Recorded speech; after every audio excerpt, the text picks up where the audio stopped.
ለሱሪ ለባሽ ሴቶች። በስመ አብ ወወልድ ወመንፈስ ቅዱስ አሐዱ አምላክ አሜን።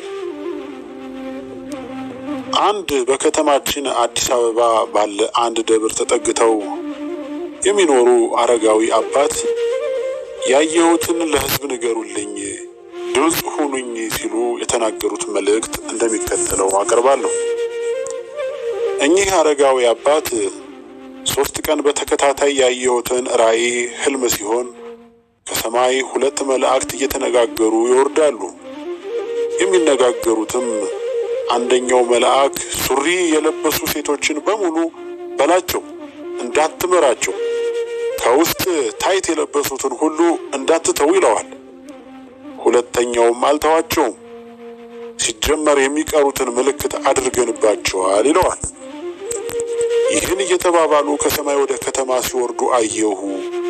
ነገሩ በተመሳሳይ መልኩ ለ3 ቀን ሲደጋገም ለልጆቼ ነገርኩ፣ የሚሰማኝ ግን አላገኘሁም። እባካችሁ እባካችሁ እባካችሁ ሰምተው ልባቸው የሚመለስ ሊኖሩ ስለሚችሉ ድምፅ ሁኑኝ፣ ለሕዝብ አድርሱልኝ ሲሉ ተናግረዋል። እኔም መልእክቱን ለእናንተ አደረስኩ እላችኋለሁ። ወንድሞቼ፣ ስለ አለባበስ ሕግ የኦርቶዶክስ ተዋሕዶ ቤተ ክርስቲያን የራሷ የሥርዓት መጻሕፍቶች አሏት። ለምሳሌ በመጽሐፍ ቅዱስ የእግዚአብሔር ኃይለ ቃል እንዲህ ይለናል፣ ሴት የወንድ ልብስ አትልበስ፣ ወንድም የሴት ልብስ አይልበስ፣ ይህን የሚያደርግ በአምላክህ በእግዚአብሔር ዘንድ የተጠላ ነውና ይላል ዘዳግም ምዕራፍ 22 ከቁጥር 5።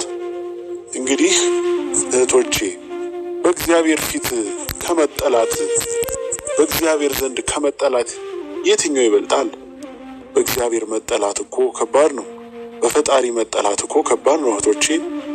ስለዚህ የኒህን አባት መልእክት ሰምታችሁ እንደ ወለላይቱ እንደ ቅድስት ድንግል ማርያም ዘርፋፋውን ቀሚሳችሁን ልበሱ።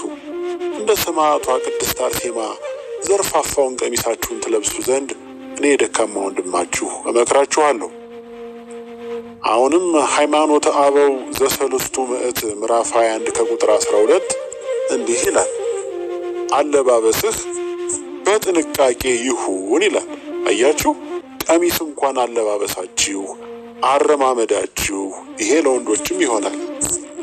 ሌላን ሰው ትኩረት ውስጥ የሚያስገባ ከምትቀቡት ሽቶ ጀምሮ የምትቀቡት ሜካፕ ለምሳሌ